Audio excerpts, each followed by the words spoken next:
दोस्तों, स्वागत है आपका अपने चैनल सीरियस स्टडी एग्ज़ाम में। आज हम बात करेंगे प्लांट फाइकोलॉजी यानी पादप की कारिका। तो चलिए शुरू करते हैं। गार्ड कोशिकाओं में प्रवाहित होने पर वे फूल जाते हैं, जिसमें स्टोमेटा का छिद्र खुल जाता है। पानी गार्ड कोशिका में पानी प्रवाहित होने पर वे फूल जाते हैं, जिसमें स्टोमेटा का छिद्र खुल जाता है। ये ग्रुप डी 2018 में पूछा गया था। पौधे किसके द्वारा अतिरिक्त जल से छुटकारा पा सकते हैं? तो बाष्पोत्सर्जन। पौधों बाष्पोत्सर्जन द्वारा अतिरिक्त जल से छुटकारा पा सकते हैं। पौधों की पत्तियों में मौजूद रंध्रों के माध्यम से होने वाली जल हानि को क्या कहते हैं? तो बाष्पोत्सर्जन। पौधों की पत्तियों में मौजूद रंध्रों के माध्यम से होने वाली जल हानि को क्या कहते हैं? बाष्पोत्सर्जन। वन किसके द्वारा वातावरण में नमी को बढ़ाते हैं? तो बाष्पो उत्सर्जन द्वारा। वन यानी फॉरेस्ट बाष्पो उत्सर्जन द्वारा वातावरण में नमी को बढ़ाते हैं। किस स्थितियों में बाष्पो उत्सर्जन कम हो जाता है? तो उच्च आर्द्रता में यानी हाई ह्यूमिडिटी में। उच्च आर्द्रता की स्थितियों में बाष्पो उत्सर्जन कम हो जाते हैं। पौधों की पत्तियों में पानी की बाष्पीकरण को क्या कहते हैं? तो ट्रांसपीरेशन। पौधों की पत्तियों में पानी के बाष्पीकरण को क्या कहते हैं? ट्रांसपीरेशन। पौधों में किसके अवशोषण और ऊपरी गतिविधि को जड़ों से पत्तियों तक पानी और खनिजों के संचरण में मदद करता है? तो वो बाष्पोत्सर्जन। पौधों में किसके अवशोषण और ऊपरी गतिविधियों के में जड़ों से पत्तियों तक पानी और खनिजों के संचरण में मदद करता है? तो बाष्पोत्सर्जन। प्रकाश संश्लेषण के द्वारा बने उत्पाद कौन से हैं? तो ग्लूकोज, जल और ऑक्सीजन। प्रकाश संश्लेषण के दौरान बने उत्पाद कौन से हैं? ग्लूकोज, जल और ऑक्सीजन। परपोषित पोषण की एक पद्धति नहीं है, स्वचालित। परपोषित पोषण की एक पद्धति नहीं है, वो स्वचालित।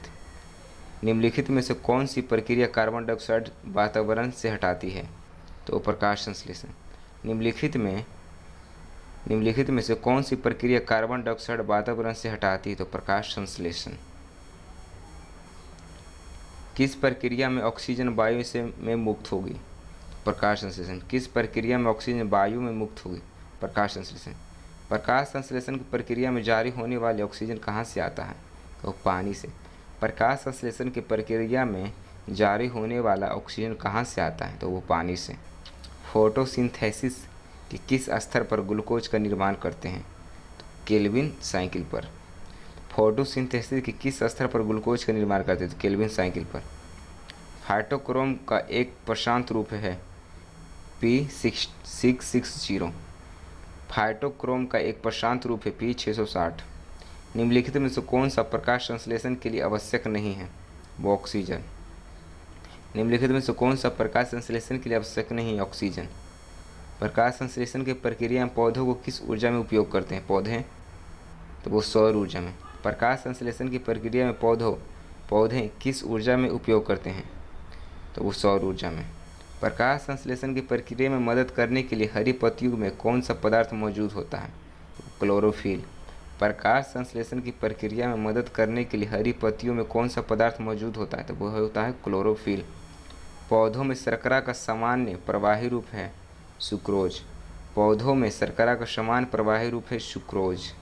ऑक्सीजन की मदद से होता है और ग्लूकोज, कार्बन डाइऑक्साइड और पानी में पूर्व विघटन के लिए जिम्मेदार होता है। किसके? ऑक्सीश्वसन। ऑक्सीजन की मदद से होता है और यह ग्लूकोज के कार्बन डाइऑक्साइड और जल में पूर्ण विघटन के लिए जिम्मेदार होता है। ऑक्सीश्वसन। ऑक्सीजन का उपयोग करके पाइरूवेट का विभाजन होता है माइटोकॉन्ड्रिया में। ऑक्सीजन का उपयोग करके पाइरूवेट का विभाजन कहाँ होता है? तो वो होता है माइटोकॉन्ड्रिया में। निम्नलिखित में से कौन सा जीव विज्ञान में कोशिकाओं के ऊर्जा स्रोत है? तो ATP, एडेनोसिस ट्राइफॉस्फेट। निम्नलिखित में से कौन सा जीव विज्ञान में कोशिकाओं के ऊर्जा स्रोत हैं? तो ATP। निम्नलिखित में से किस प्रक्रिया के दौरान बहुत मात्रा में ऊर्जा बाहर निकलती है? तो वायु शोषण यानी एरोबिक रिस्पायरेशन, वायु शोषण। निम्न में से किस प्रक्रिया में ऊष्मीय ऊर्जा निर्मित होता है? ऊष्मीय ऊर्जा तो वो श्वसन में। निम्न में से किस प्रक्रिया में ऊष्मीय ऊर्जा निर्मित होता है? तो उस श्वसन में। किस प्रक्रिया रासायनिक ऊर्जा को तापीय ऊर्जा में परिवर्तित करता है? तो श्वसन। किस प्रक्रिया रासायनिक ऊर्जा को तापीय ऊर्जा में परिवर्तित करता है? तो श्वसन। श्वसन में पहला चरण ग्लूकोज का किसमें विखंडित होता है? तो पायरूवेट में। श्वसन में पहला चरण ग्लूकोज का पायरूवेट में विखंडन होता है। कौन सी ऑक्सीजन के बिना जीवित रह सकता है? तो वो होता है अवायु जीव यानी एनोरोब। नाम ही में अवायु माने जिसको वायु की आवश्यकता नहीं होता। कंस्ट्रक्शन ग्रेडाइट के खिलाफ कोशिका की हलचल को क्या कहा जाता है? तो सक्रिय परिवहन। कंस्ट्रक्शन ग्रेडिएंट के खिलाफ कोशिकाओं की हलचल को क्या कहा जाता है? सक्रिय परिवहन। पौधों में पानी का अवशोषण मूल रोम द्वारा एक प्रक्रिया से होता है, कहलाती है प्रासरण। पौधों में पानी का अवशोषण मूल रोम द्वारा एक प्रक्रिया से होता हुआ कहलाती है प्रासरण। पौधों के मामले में मिट्टी में से अवशोषित किया गया नाइट्रेट मुक्त नाइट्रोजन में परिवर्तित हो जाता है। पौधों के मामले में मिट्टी से अवशोषित किया गया नाइट्रेट मुक्त नाइट्रोजन में परिवर्तित हो जाता है। फाइटो हार्मोन क्या है? तो फाइटो हार्मोन है प्रकाश संश्लेषण के लिए इस्तेमाल किए जाने वाले पदार्थ। फाइटो हार्मोन क्या है? प्रकाश संश्लेषण के लिए इस्तेमाल किए जाने वाले पदार्थ। हार्मोन के विसरण के कारण पौधों जड़ों की दूसरी तरफ मुड़ जाते हैं। ऑक्सीजन हार्मोन्स के विसरण के कारण पौधे में जड़ की दूसरी तरफ मुड़ जाते हैं। पौधे में बौनापन निम्नलिखित में से किस उपचार द्वारा नियंत्रित किया जा सकता है? तो जिब्रेलिक अम्ल से। पौधे में बौनापन निम्नलिखित में किसके उपचार द्वारा नियंत्रित किया जा सकता है? तो जिब्रेलिक अम्ल द्वारा। वृद्धि हार्मोन कार्य करता है हमेशा विकास प्रोत्साहक के रूप में। वृद्धि हार्मोन काम करता है हमेशा विकास प्रोत्साहक के रूप में। पौधों का सार्वभौमिक प्राकृतिक ऑक्सीजन है IAA। पौधों का सार्वभौमिक प्राकृतिक ऑक्सीजन है IAA। निम्न में से कौन सा जानवरों में पाया जाता है? हार्मोन नहीं। निम्नलिखित में से कौन सा जानवरों में पाए जाने वाला हार्मोन नहीं है? तो वो होता है ऑक्सीन। ऑक्सीजन नहीं पड़ेगा, ऑक्सीन। जिएटीन का उत्पादन किसमें होता है और इसे जाइलम में कहाँ तक पहुँचाया जाता है कि जहाँ यह कोशिका विभाजन को बढ़ाता है? तो जिएटीन में उत्पादन जड़ों में होता है और इसे जाइलम में टहनी तक पहुँचाया जाता है जहाँ यह कोशिका विभाजन को बढ़ावा देता है।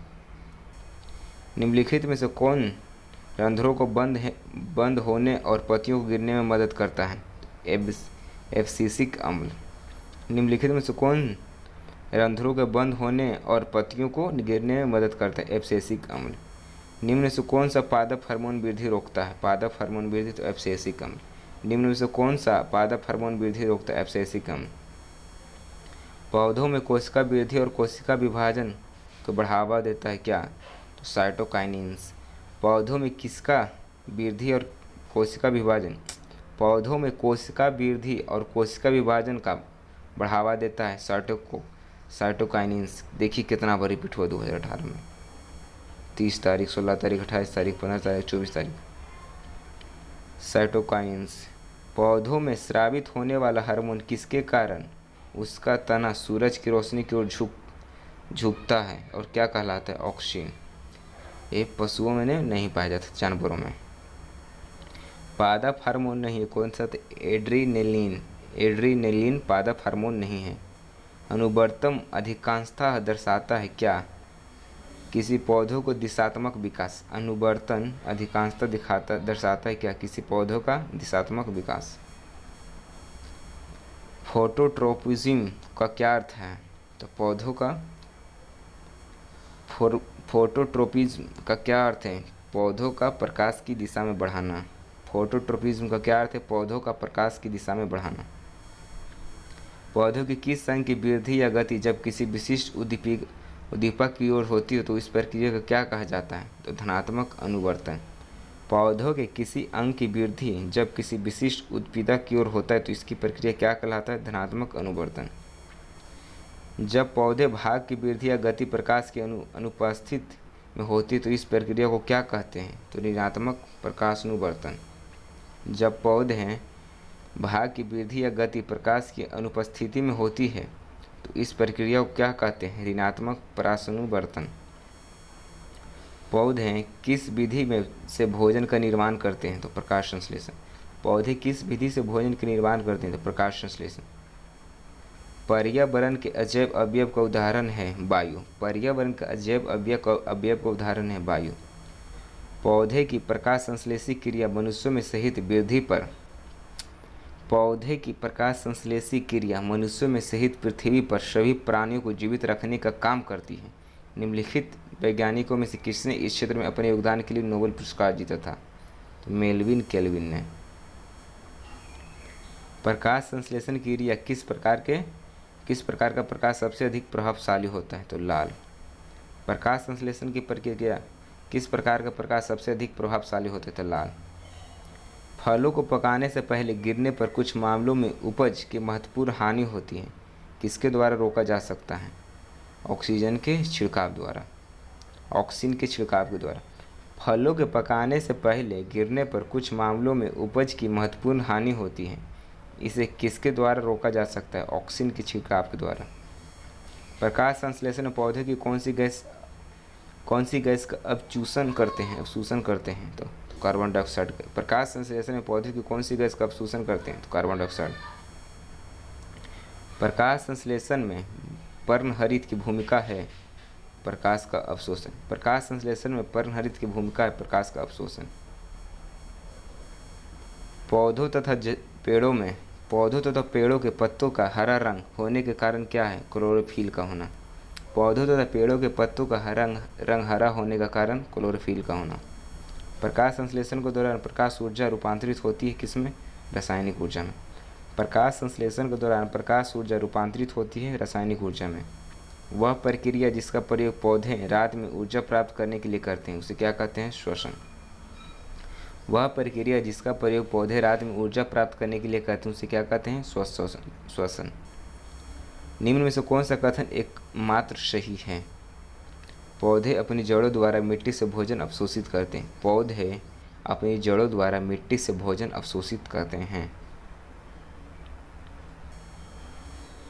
निम्नलिखित में से अंकुरण के लिए समानता किसकी आवश्यकता नहीं होती? तो प्रकाश की।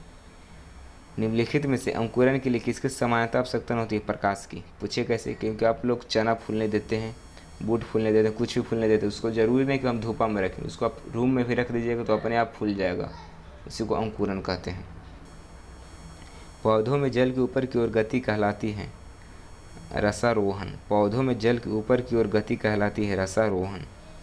दिन के समय पौधे कार्बन डाइऑक्साइड लेते हैं और ऑक्सीजन छोड़ते हैं। दिन के समय पौधे कार्बन डाइऑक्साइड लेते हैं और ऑक्सीजन छोड़ते हैं। सभी सजीव पदार्थ अपने श्वसन के लिए ऑक्सीजन का उपभोग करते हैं। सभी सजीव पदार्थ अपने श्वसन के लिए ऑक्सीजन का उपभोग करते हैं।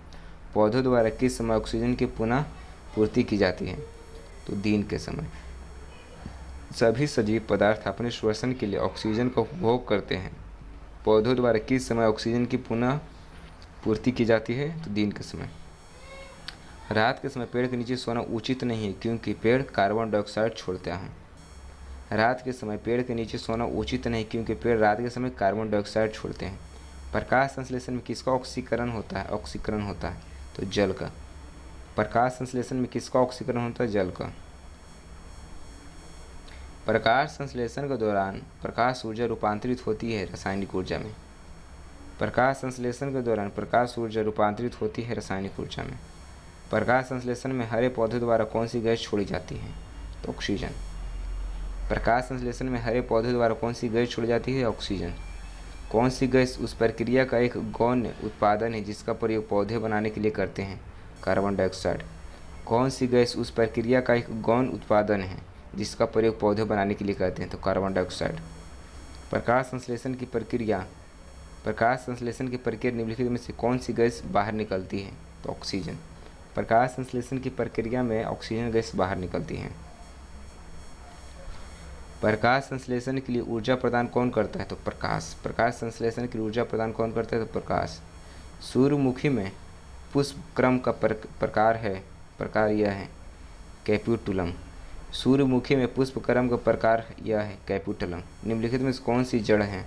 गाजर। निम्नलिखित में से कौन सी जड़ है? तो गाजर। मूल फसल का उदाहरण है तो गाजर। मूल फसल का उदाहरण तो गाजर।